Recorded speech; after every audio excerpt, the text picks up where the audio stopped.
So I am thrilled to be here. I love coming to Grand Rapids. I grew up in Grand Rapids at a time when it was known as Furniture City, not Beer City. It always amazes me now coming home that it's like, this is Beer City now. I love that. But you couldn't buy beer in Grand Rapids on Sundays when I was growing up here. So it's great to be with you. I am going to make this more of a dialogue instead of a monologue. I know you've listened to a lot of people speak, but I want to listen to you as well as talk to you. So I think that that's really important. So I want to just start by telling you a little bit about me, what motivates me, and why I'm running. And then I want to open this up so that it is that dialogue that I was talking about. So I filed my paperwork to run for governor back January 3rd. And a lot of people thought, thank you. A lot of people thought that might have been too early. But I got to tell you, on November 9th, when I dusted myself off and decided I was going to continue living, and where the heck was I going to channel all this anger and anxiety and concern and fear, I decided I'm going to run for governor. And I'm going to get organized and get in this thing as early as possible. And I received a check from a woman who sent it to me. It was $20.18 with the hopes that I run in 2018. And I always point that out because it's so important for women, especially, to encourage one another to think about running for office. For whatever reason, we do not look in the mirror on the day that we are born and say, I'm going to be president of the United States. We come up with, I'm old, I'm too old, I'm too young, I haven't had enough experience. We come up with every reason to challenge ourselves, to put another hurdle in front of ourselves, where men just don't do that. And that's why it's so important to encourage other women to think about running for office. So, how many of you are thinking about running for office? I know you are, Tammy. We're going to get you elected, and Julia. Excellent. I think anyone in this room right now, today, with the experience that you have in life, whether you have retired or you're just starting a career or you're somewhere in between, could walk into our state capitol and do as good a job as any of those, as most of those people, if not better, right now. So don't hold yourself back by wondering if you have what it takes. Now, I've lived my whole life here in Michigan, and I am proud to be from Michigan. I am raising my daughters, who are 13 and 15, here as well. And I look around at the Michigan that they're growing up in, and it doesn't even resemble the one that I think of when I talk about how proud I am to be from this state. What parents want all across the state as I'm traveling, whether I'm in Gogibbet County on the western end of the Upper Peninsula, or I'm in Allegan County where I was this morning, or I'm right here in Kent County at this moment, people want to be able to know that they're going to hug their kids in the morning and send them off to a school that's giving them the skills they need to be successful in life. They want to know that no matter who you are, who you love, what community you come from, or what you look like, you've got a good opportunity to be successful right here in Michigan. And they want to know that you can retire with dignity, that your pension's not all of a sudden going to be taxed and your retirement compromised, and that you can enjoy a great quality of life right here in Michigan. That's what people want. And you know what? That's not too much to ask from our state. That's not too much to ask from the leaders, the people that are supposed to be looking out for our interests. Now, I spent my whole life here, I told you that, but I was raised in a household where my dad was a Milliken Republican and my mom was a Frank Kelly Democrat. And when I say that, I don't mean they just voted for them. My dad was actually in the Milliken administration. He was the director of commerce for Governor Milliken. And my mom was actually one of Frank Kelly's top lawyers at the Attorney General's office. So we had a lot of interesting discussions in our household. But as you can imagine, those discussions, because of the leaders with whom they served, were about the public interest. They're about finding common ground where you can, around issues that should not be partisan, like the education of our kids, the skills training for our workforce, our environment. How is environment a partisan issue now, when water quality impacts every Republican, every Democrat, every independent, everyone? Now, I am no stranger to tough fights. I served many years in the legislature, and during that time, I took on a lot of tough fights. I'll tell you this about myself. I don't go out of my way looking for fights, but I don't back down from them either. When I was the prosecutor in Ingham County, the judges in my area asked me to go in and restore integrity to the prosecutor's office, and I took that on. When I was the Senate Democratic leader and the governor decided to undercut working people in Michigan, I took him on. And I've even taken on my own governor when she tried to take money out of the school aid fund to bolster the general fund. I am not afraid to take on anyone who I think is challenging what makes this state great and what the kids and people of this state need. And I'm proud of that. But I also know enough to know from the household I grew up in, all the ideas don't stem from one area in the state or from one party in the state, that Michigan is at its best when everyone's voice counts. And that's why when the governor pushed right to work and literally locked the people out of our Capitol, I threw open the doors to the Capitol and we led the resistance from within my office in that building. Because I know government doesn't work unless it works for the people. Government doesn't work if the voices of the people are shut out. And government doesn't work if it's government that happens to you instead of government that comes from you. We deserve better in Michigan. We are here to demand better in Michigan. And I think like every parent, I stayed in Michigan. When I graduated from school and then law school, I decided to stay in Michigan and make my home here. Because it's a state that I love and my family's here. And I'm really glad that I did. Because when my mom was diagnosed with brain cancer, that meant I was here to take care of her. My first term in the legislature, at the age of 30, found myself a member of the sandwich generation. And I see some of you nodding and some of you not quite sure what that means. It means that I was simultaneously taking care of a child at the beginning of her life and a parent at the end of her life. And as stressful as those 2 years were, especially as a new legislator at the same time, I am so grateful that I was here to be able to do that. I was so grateful that I was here in Michigan. And I think about my kids, and I hope that they want to stay in Michigan. I think about every child in Michigan, and I want them to be able to pursue their path and have every opportunity right here in Michigan. Michigan at one point meant the best education, and now too few kids have the skills they need to be successful.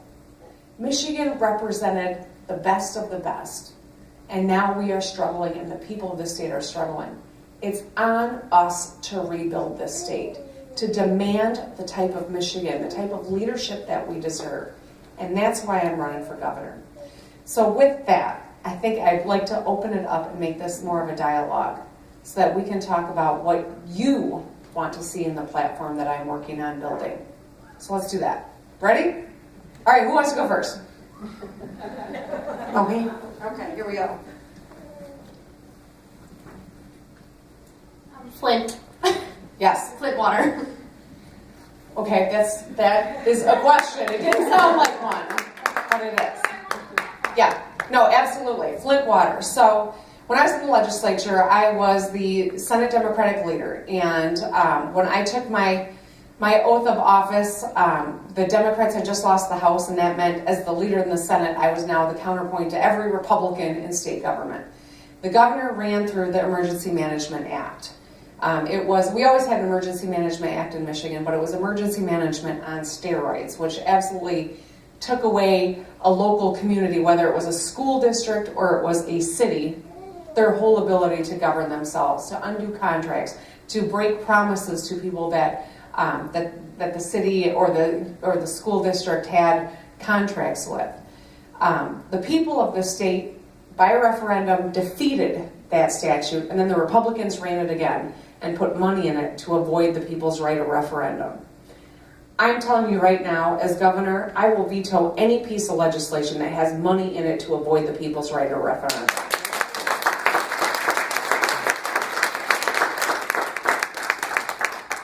So I'm always thinking, how many red flags did this governor and this Republican government run through before they figured out that they had poisoned the city?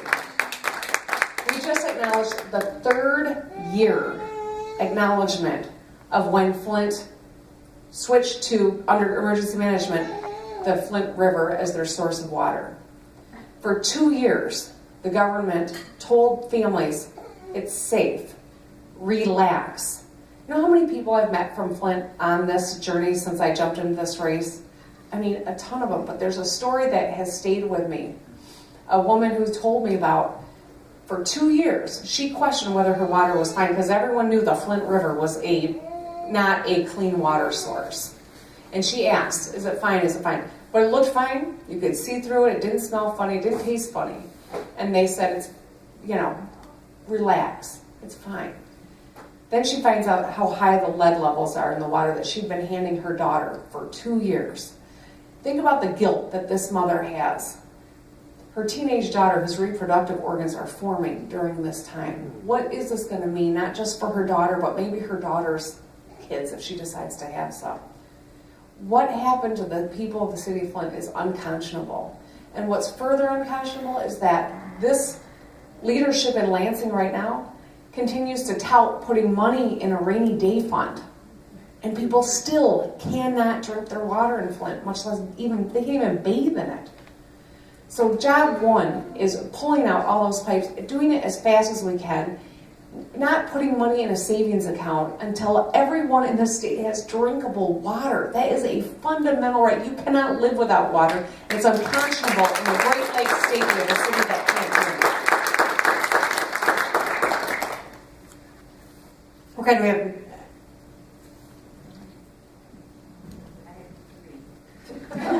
Three, all right. So the 3 issues that I'm most concerned about, and this comes from the top 10 and 10 and then the new ESSA law, was making sure there's equity in the educational system in Michigan. And that would include making sure that charter schools have the same requirements for supervision and testing that the regular ed does, or regular public, and also prohibit for-profit charters. Yeah.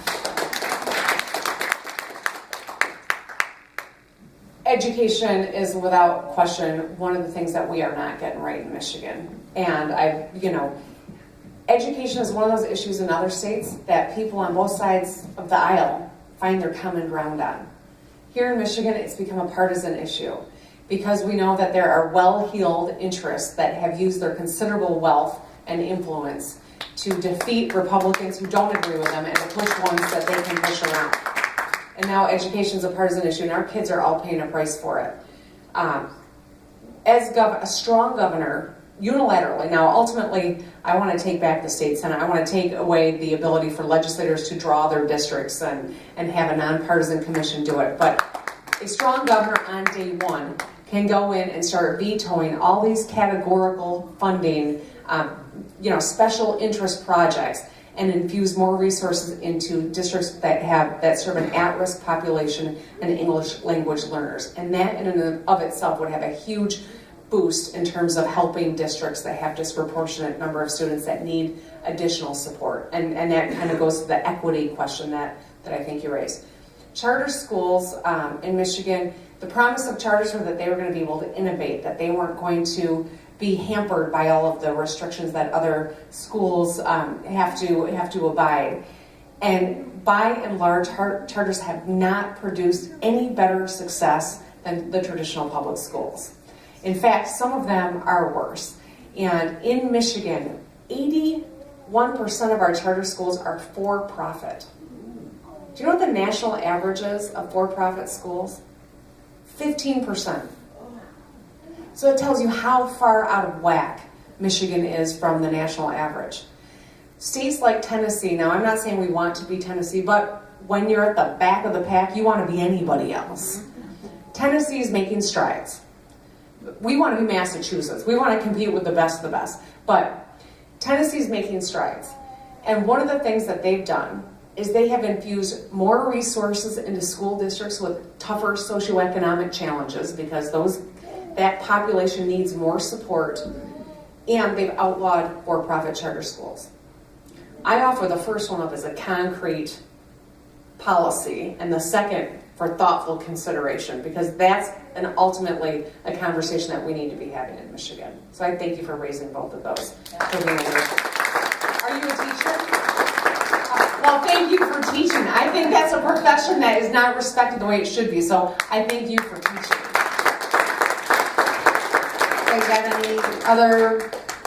Anyone else that wants to weigh in?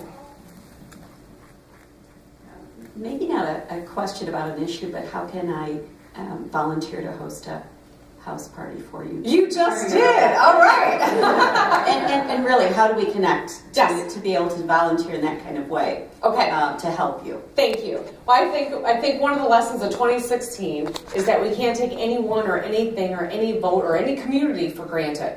And that's why I got in this race as early as I have. And that's why I went to the UP in February. That shows how serious I am about getting around this state. But to stay connected is critical. To start a movement, you've got to agitate and educate and organize. And I think Donald Trump's doing the first two for us. But it's on us to get organized. So if you would join my ground game, which is helping me with the petitions, hosting an event, I'll come to your home. I would love to do that. Leveraging your networks and getting connected with the campaign. And GretchenWhitmer.com is the first best way to do it. We're building the website. It should be done in the next couple weeks. But you can get connected immediately through there. And we've got information out there too to reach out. But thank you for that. I would love to work with you, and I really appreciate your help.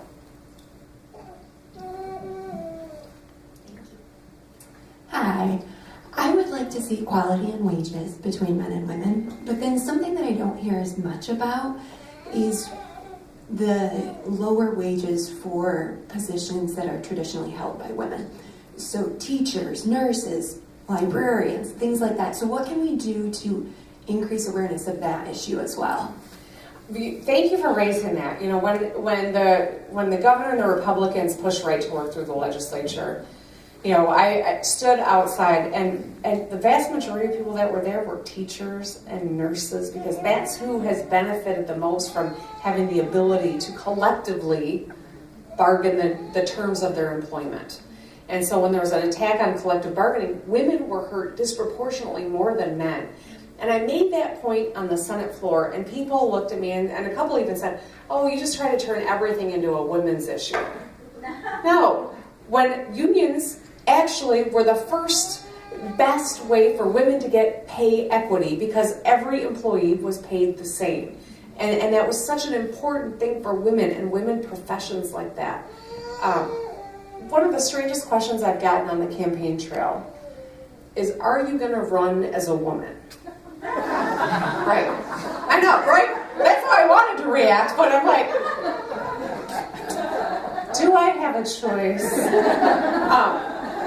But honestly, but I'm learning. What you do is you seek the question behind the question.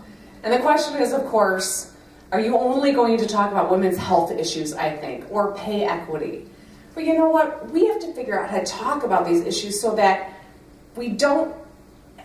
half the population doesn't tune out because they don't think it impacts them.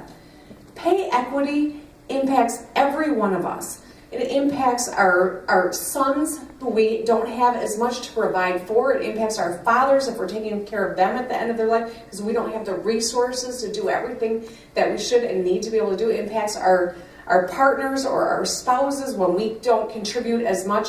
And it values their work time more than ours, which means they spend more time working. So we have to figure out how to really talk about this in a way that is inclusive and pulls more people into this fight. One of the things I think that is so beautiful about this new era that we're in, which it's hard to find good things, but one of the good things is we are finding that we are strongest when we are working on each other's issues, when we make them our issues. It's important for every one of us to say Black Lives Matter. It's important for every one of us to show up to environmental, science marches. It's important for every one of us to figure out, how do we talk about this issue so that it pulls us all into the conversation and into the movement that we ultimately have to create here. And so I thank you for raising that. I'm a passionate advocate on that. And I got to tell you, I have had the pleasure of working with women on both sides of the aisle that have found some common ground here. But by and large, Republican women with whom I've served kowtow to the state chamber who doesn't want to see pay equity. And so we have to elect more Democrats. We have to elect more women Democrats in particular. So there are two things. The first thing that concerns me is what happened in North Carolina when they elected a Democratic governor and the Republican Congress decided to begin to remove all of his powers as part of that. So I worry about that happening here. I want to make sure that not only are you elected, but that we have a majority so that there is no risk of any of that garbage going on. So that's my first point. My second is my question about the divide that exists. I have seen here, especially in the west side of Michigan, the divide in families. Those who voted for 45 and those who did not. And how they're not speaking to each other. We see the divide in our state between Democrats and Republicans. We see the divide between Bernie supporters and Hillary supporters. And I'm wondering what your thoughts are about beginning to heal or resolve that divide. You know, I caution or I slow down thinking about the word healing because that sounds so feminine. But it is exactly what needs to happen. So I'm wondering about your thoughts about that. Well, thank you for raising that. You know, when I spoke at the Women's March in Lansing, it was such a great day. I got to tell you, being around 9,000 people, the day after, you know, what the inauguration after a tough election, and it was so nice to be there. But I really put a lot of work into what I wanted to say. And, you know, I know that there were a lot of fiery speeches across the country, but I thought it was important to say, listen, we need to seek to understand why people were so unhappy that they voted for Donald Trump, or they were so unhappy, more importantly, that they didn't vote at all. Now, as I'm traveling, as I'm talking to people, they say, how do we pull all these Trump supporters back into the Democratic Party? That's the wrong question.